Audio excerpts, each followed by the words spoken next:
बिस्मिल्लाहिर्रहमानिर्रहीम। अस्सलाम वालेकुम। उम्मीद करता हूँ खैरियत से होंगे और मेरी वीडियो से कुछ ना कुछ सीख रहे होंगे।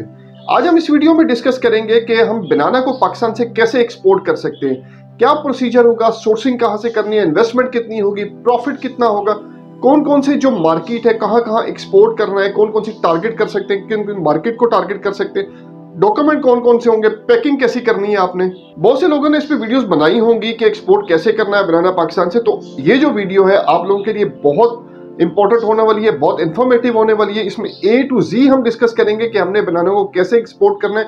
मुझे उम्मीद बहुत है कि आप लोग इस वीडियो को देखने के बाद किसी और की वीडियो मतलब कि इतनी इन्फॉर्मेशन इससे मिल जाएगी।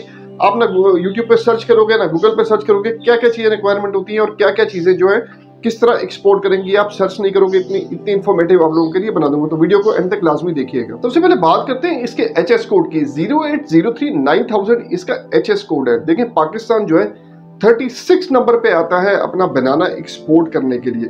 बहुत सी कंट्रीज हैं जो और भी बहुत सी कंट्रीज जो एक्सपोर्ट करती है, हमारा 36 नंबर है। मतलब टॉप 10 में तो इंडिया भी नहीं आता जिसके पास इतना ज्यादा बनाना एक्सपोर्ट जो कर रहा है, तो हम भी नहीं आते। हम 36 नंबर पे आते हैं बनाना एक्सपोर्ट करने में। अगर बात करें हम कि हमारे पास सबसे पहले जब भी आपने बनाना एक्सपोर्ट करना है तो उससे पहले आपको वैरायटीज देखें, वैरायटीज नहीं पता होंगी। पहली बात यह है कि हम आपको यही नहीं पता कि पाकिस्तान में कौन कौन सी वैरायटीज पाई जाती हैं। तो चंद एक वैरायटीज का नाम लेता हूँ। एक G9 है, उसके बाद जो है विलियम हाइब्रिड है, उसके बाद ब्राजीलियन है, उसके बाद सिंधी है, और भी बहुत सी ऐसी आइटम्स पाई जाती हैं जो बनाना में वैरायटीज पाई जाती हैं जो हम एक्सपोर्ट करते हैं। तो वैरायटीज का आप लोगों को पता होना चाहिए। ईयरली हम 1.9 मिलियन जो है टन जो है हम हर साल जो है इसको प्रोड्यूस करते हैं बनाना को। अगर हम इंडिया की बात करें, इंडिया 25 मिलियन टन जो है इसको प्रोड्यूस करता है। अब हिसाब लगा इंडिया का हम 1.9 पे हैं और इंडिया 25 मिलियन पे है। ऑब्वियसली उसकी बात ये वजह ये है कि उसका जो एरिया है वो बहुत बड़ा है। हम उस एरिया पे नहीं है लेकिन फिर भी उसका मतलब है 25 मिलियन टन और 1.9 मिलियन टन, बहुत जमीन आसमान का फर्क है। फिर भी जो है हम एक्सपोर्ट में 36 नंबर पे। यहाँ एक बात और आपको बता दूं कि पाकिस्तान 5th लार्जेस्ट प्रोड्यूसर है बनाना जो है प्रोड्यूस करने में, मतलब 5th नंबर पे आता है पूरी दुनिया में। अब आप लोगों के ज़हन में ये सवाल आ रहा होगा कि फिर हम जो है 36 नंबर पे हम कैसे जो है एक्सपोर्टर्स में आते हैं। वो इस वजह से कि जितना बनाना एक्सपोर्ट होता है ऑब्वियसली सारा तो हम एक्सपोर्ट नहीं कर सकते। हमारी लोकल खपत भी है, तो हम जो है लोकल मंडियों में, अगर आपने देखा होगा लोकल मंडियों में भी ऑब्वियसली हम भी खाते हैं बनाना, तो हमारी यहाँ पे भी खपत बहुत ज्यादा है। इसी वजह से हम जो है तो इतना ज्यादा नहीं एक्सपोर्ट करते। 25.6 मिलियन डॉलर का 2023 में हमने एक्सपोर्ट किया। ये बहुत कम वैल्यू है, अगर हम इसको रुपीज में कन्वर्ट करें बहुत कम वैल्यू है जो हमने एक्सपोर्ट किया। इससे ज्यादा हम इसकी एक्सपोर्ट कर सकते हैं, लेकिन हमारी लोकल जो है खपत बहुत ज्यादा है। इस वजह से जो है आपने देखा होगा पिछले जो है इसी रमजान में 2024 के रमजान में पाकिस्तान ने अनियन और बनाना की एक्सपोर्ट को बैन कर दिया था। ऑब्वियसली कि यहीं पे खपत पूरी नहीं हो रही थी अनियन और बनाना की, तो इसी वजह से तो इसको एक्सपोर्ट को बैन किया गया था। अब आप हिसाब लगाएं कि हमारी लोकल खपत ही माशाल्लाह बहुत ज्यादा है। इतनी करोड़ों की आबादी, जितना भी प्रोड्यूस करेंगे हमें पाकिस्तान में भी तो लगाना है ना। तो इसलिए जो है 25.6 मिलियन डॉलर का ही हम लोगों ने एक्सपोर्ट किया था। इंशाल्लाह आगे आने वाले सालों में इसकी एक्सपोर्ट भी बढ़ाने की कोशिश कर रही है गवर्नमेंट ऑफ पाकिस्तान, तो काफी हेल्पफुल है। तो इंशाल्लाह इसकी एक्सपोर्ट आगे बढ़ेगी। अब ये भी आपको पता होना चाहिए पाकिस्तान किस किस कंट्रीज में बहुत ज्यादा एक्सपोर्ट करता है। ताजिकिस्तान में करता है, अफगानिस्तान में करता है, उज्बेकिस्तान में करता है, किर्गिस्तान में करता है, काजिकिस्तान में करता है, ताजिकिस्तान में करता है, चाइना में करता है और आपका UAE में करता है। ये जो है 7-8 कंट्रीज में बहुत ज्यादा पाकिस्तान की एक्सपोर्ट है। यहाँ पे मेजर एक्सपोर्ट जो अगर कहें बनाना की तो हमारी इसी एरिया में है। अब बात करते हैं हमारे टॉप कंपटीटर्स कौन कौन से हैं। देखिए अगर वर्ल्ड की बात करें, इक्वाडोर है, फिलिपाइन है, कोस्टारिका है, कोलंबिया है और उसके बाद ग्वाटेमाला है। अगर हम अपने रीजन में बात करें तो हमारे रीजन में सिर्फ इंडिया और चाइना ही है, इसके अलावा हमारे रीजन में कोई नहीं है। लेकिन इसी तरह टॉप जो आपकी कंट्रीज में टॉप 10 कंट्रीज जो 2023 में जिन्होंने बहुत ज्यादा इंपोर्ट किया, USA है, जर्मनी है, चाइना है, जापान है, नीदरलैंड है, फ्रांस है, रशिया, UK, बेल्जियम और इटली। ये टॉप 10 कंट्रीज है जिन्होंने बनाना को पूरी दुनिया से बहुत ज्यादा अमाउंट में इंपोर्ट किया। बनाना का बिजनेस शुरू करना है तो आपको ये पता होना चाहिए कौन से प्रोविंस में बनाना ज्यादा पाया जाता है, मतलब किस एरिया में जो है आपके किस प्रोविंस के किस एरिया में ज्यादा बनाना पाए जाते हैं। तो ऑब्वियसली जब भी एक्सपोर्ट करनी तो ये चीजें आपको छोटी छोटी चीजें आपको आइडिया होना चाहिए। तो बात करते हैं बनाना हमारे कहाँ कहाँ पाया जाता है। ठट्ठा हो गया, हैदराबाद हो गया, बदीन हो गया, मीरपुर खास हो गया, टनो अला यार हो गया, मटियारी हो गया, टनो मोहम्मद खान हो गया, सांगड़ हो गया, नशेरो फ्रेज हो गया और नवाबशाह हो गए, ये सारे सिंध के इलाके और सिंध में हमारा बहुत ज्यादा बनाना पाया जाता है। जो एक्सपोर्ट क्वालिटी का बनाना होता है ना, वो टन्नो अलायार का नाम आपने सुना होगा।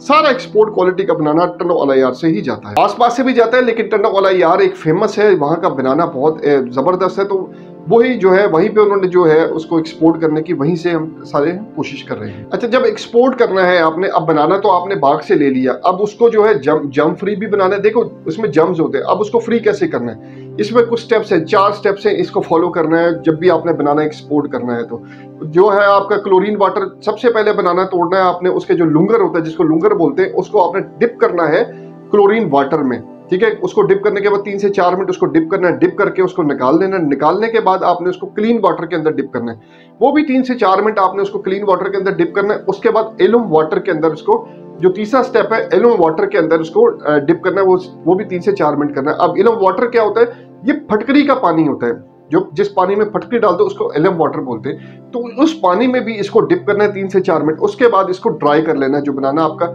जो लुंगर है ना उसको ड्राई कर लेना। उसके बाद जो भी आपने जिस तरह कट करना है ना, कट करके उसको पैक करना है। पैकिंग की बात कर लेते हैं। पैकिंग में आपको बनाना का बॉक्स चाहिए होता है, लेकिन 13 kg के बॉक्स में जाती है ये, बाकी बाहर की डिमांड होती है वो जिस मर्जी बॉक्स में मंगाए। नॉर्मली ये 13 kg के बॉक्स में जाती है। इसका मटेरियल बहुत अच्छा होना चाहिए क्योंकि इसको ट्रेवल करना होता है। अगर जिस तरह आप काटन के ऊपर काटन रखेंगे, अगर मटेरियल आपका हल्का होगा तो ये काटन ऊपर से दबेगा और सारा केला आपका बनाना खराब हो जाएगा। फाइबर के बॉक्स यूज किए जाते हैं। इसके अंदर थिकनेस जो होती है इसकी 8 mm होती है, हार्ड होती है, ताकि ऊपर वाले बॉक्स का वजन पड़े तो ज्यादा नुकसान ना हो। ये बहुत जरूरी है, इस पे आपने बहुत फोकस करना है। जब भी आप बनाना एक्सपोर्ट करने लगे, उसके कार्टन तैयार करवा रहे, इस पे आपने बहुत फोकस करना है। अच्छा, और इसके बाद क्या है, इसके जो चारों साइड पे जो है ना होल किए जाते हैं, चारों साइड पे होल किए जाते हैं ताकि हवा की सर्कुलेशन मतलब कि जो जितनी भी है, थोड़ी बहुत भी है, लेकिन उसके अंदर से रहे, और जो बनाना की अपनी गर्मी है वो भी उसके अंदर से निकलती रहे। जब आपका बनाना का बॉक्स रेडी हो गया, अब उसमें क्या करना है, आपने उसके अंदर पॉलिथीन बैग डालना है। जो आपने देखा होगा कि शॉपर जो है एक्सपोर्ट कर रहे होते हैं, या आपने वीडियोस में देखा होगा, एक पॉलिथीन बैग होता है, उसको डालना है। उसके अंदर आपने एथिलीन की जो है एक पैकेट डाल देना है। उसके अंदर आपने एथिलीन का एक पैकेट डाल देना है। वो 7 ग्राम का पैकेट होता है, वो छोटा सा जो पैकेट होता है आपने देखा होगा, वो आपने उसके अंदर डाल देना है, ताकि जो आपका डेस्टिनेशन तक पहुंचने तक आपका जो बनाना है वो रेडी हो जाए। वो बेसिकली तैयार करने के लिए, बनाने को तैयार करने के लिए डाला जाता है। ये ना हो वो कच्चा है, ऑब्वियसली कुछ ना कुछ ऐसी आइटम तो होगी, डाली जाएगी जिससे वो तैयार होना है। तो इसमें जो है एथिलीन का एक जो पैकेट है उसको डाला जाता है। क्यों पैकिंग की जाती है, ताकि जिस कंडीशन में यहाँ से पैक होकर जा रहा है वहां पे खुले तो वैसी ही कंडीशन, इसमें मॉइस्चर वगैरह निकल जाता है, इसको फुल टाइट कर दिया जाता है, ताकि जो है आपका जो बनाना भी है अंदर गर्मी में तैयार भी हो जाए और इजीली डेस्टिनेशन तक उसी हालत में पहुंच भी जाए। जो एथिलीन वगैरह और ये सारी पैकिंग कॉस्ट है, मतलब कि ये सारी मिला के ना 10 रुपए और 10 रुपए पर बॉक्स पड़ जाती है। जो लेबर वगैरह सारी कॉस्ट है 10 रुपए पर बॉक्स आपको चार्ज होती है। अच्छा, उसके बाद बनाना को प्री कूल कर लेना है। देखिए, प्री कूल के बगैर ये जो एक्सपोर्ट नहीं हो सकता। 8 से 10 घंटे लगते हैं इसको प्री कूल होने में, ताकि जो इसकी गर्मी वगैरह है वो निकल जाए, वो ठंड में आ जाए। तो प्री कूल आपने इसको लाजमी करना है, उसको स्टोर में करना है। देखिए, जहाँ पे आप पैकिंग आप फार्म में करेंगे, फार्म से लेके जाके ट्रांसपोर्ट करेंगे, जो भी कोल्ड स्टोरेज करीब है उसको वहां पे ले जाएंगे। वहां पे इसकी जो है आपने जो है 8 से 10 घंटे आपने इसको रखना ही रखना है। जो कोल्ड स्टोरेज के चार्जेस है वो 25 रुपए बॉक्स होता है, या 30 रुपए या 40 रुपए, वो डिपेंड करता है एरिया के हिसाब से। 30, 40, 50 जो भी जहां पे भी बंदा फंसे वो फंसा के उसको कौन से, ये 50 रुपए से ऊपर नहीं जाता, 20, 30, 25 से स्टार्ट होता है, 50 रुपए तक होता है पर बॉक्स का जो है कोल्ड स्टोरेज का खर्चा। किस कंटेनर में लोड होगा, ऑब्वियसली एक पेरिशेबल आइटम है तो रेफर कंटेनर में जाएगा। 40 फुट कंटेनर होगा, रेफर कंटेनर होगा तो ये उसी में जाएगा। और जब भी आपने कंटेनर बुक करवाना है तो आपने जो है क्लीनिंग एजेंट या शिपिंग लाइन उसको बता देना है कि हमें टेम्परेचर इसका 13 डिग्री सेंटीग्रेड पे रखना है, क्योंकि 13 डिग्री सेंटीग्रेड पे जाता है। अगर 13 डिग्री सेंटीग्रेड 2-3 हफ्ते भी हो जाए और मेंटेन रहे 13 डिग्री सेंटीग्रेड, तो 2 हफ्ते तक बनाने को आपके कुछ नहीं हो सकता। एक 40 फुट कंटेनर में कितने कार्टन आ सकते हैं? एक 40 फुट कंटेनर में 13 केजी के 1540 कार्टन आते हैं, 1540 कार्टन आते हैं 13 केजी के एक 40 फुट कंटेनर में। इसके बाद डॉक्यूमेंट्स की बात करें तो डॉक्यूमेंट्स पेरिशेबल आइटम है। अब तो मुझसे ज्यादा आप ही डॉक्यूमेंट्स बता सकते हैं कि कौन कौन से लगेंगे। इनवाइस होगी, पैकिंग लिस्ट होगी, सर्टिफिकेट ऑफ ओरिजिन हो गया, फाइटोसैनिटरी सर्टिफिकेट हो गया, और आपको बीएल ऑफ लेडिंग हो गया। अब इसकी थोड़ी इन्वेस्टमेंट की बात कर लेते हैं, खर्चे पे भी आ जाते हैं, क्योंकि ऑब्वियसली खर्चा करना है। अब जो बनाना है वो डिफरेंट रेट्स पे मिलता है, जो है 700 से लेके 1000 रुपए तक का मिलता है। अगर हम एक कंटेनर में बात कर लें 1000 रुपए के हिसाब से, एक जो है 13 kg का जो 1000 रुपए में आप कर लें तो 15,40,000 रुपया आपका जो एक कंटेनर तैयार होता है 1540 कार्टन का। तो इसमें आप फ्रेट डालेंगे, अगर दुबई भेज रहे हैं फ्रेट डालेंगे 1500 से 1700 रुपया। वेरिएबल फ्रेट है, डिफरेंट लाइंस के डिफरेंट फ्रेट है। ये भी का फ्रेट है तो हो सकता है आप 10 दिन बाद करें तो फ्रेट चेंज हो, क्योंकि डॉलर के हिसाब से फ्रेट भी चेंज होता है। हर 15 डेज बाद इसके जो फ्रेट जो रेट्स हैं वो चेंज होते हैं। तो ये जो है इसमें कम से कम जो 20-22 लाख रुपए की आपकी इन्वेस्टमेंट है, ट्रांसपोर्टेशन सारा कुछ मिला के जो है आपकी दुबई जो है पोर्ट पे पहुंच जाएगा। वहां से आगे 5500 रुपए का खर्चा है। अगर आप इस साइड पे भेज रहे हैं तो बाया जो है उज्बेकिस्तान वगैरह ये आपका अफगानिस्तान बॉर्डर से जाता है। यहाँ से आपने इसकी जो कुछ नहीं करना, आपने कोई परेशान नहीं होना कि हम उज्बेकिस्तान कैसे भेजेंगे। आपने ट्रांजिट लेना है। ट्रांजिट 70,000 रुपए का लास्ट ईयर था, इस दफा जो है जो मेरा ख्याल है वो डबल हो गया है। अगर डबल नहीं होता 1,25,000 तक ये चल रहा है। तो ट्रांजिट इतने का मिलेगा आपको। आगे जाके जो आपका कंटेनर है 2 सब कंटेनर में डिवाइड हो जाएगा। काजाकिस्तान जाना है तो किसमें भी जाना है। छोटी गाड़ियों में ऑब्वियसली कंटेनर अलाउड नहीं होता लोड की वजह से, तो आगे सब गाड़ियों में वो डिवाइड हो जाता है, तो उसी तरह आगे वो ट्रेवल करता है। यहाँ पे सबसे बड़ा एक सवाल आप लोगों के ज़हन में आ रहा होगा, सर ये बिकता कैसे है? ये 2 तरीके से बिकता है, पेरिशेबल आइटम है और फ्रूट एंड वेजिटेबल है। ये पूरी दुनिया में कमीशन पे ही जाता है, तो कमीशन ही पे बिकता है। हाँ, कुछ लोग डन पे भी करते हैं। डन पे उस टाइम पे करते हैं जब प्रोडक्ट की डिमांड बहुत ज्यादा होती है। अब आपको लगता है आपके प्रोडक्ट की डिमांड बहुत ज्यादा है तो ऑब्वियसली वो डन पे जाएगा। आप कोशिश करें अपने माल को डन पे भेजें।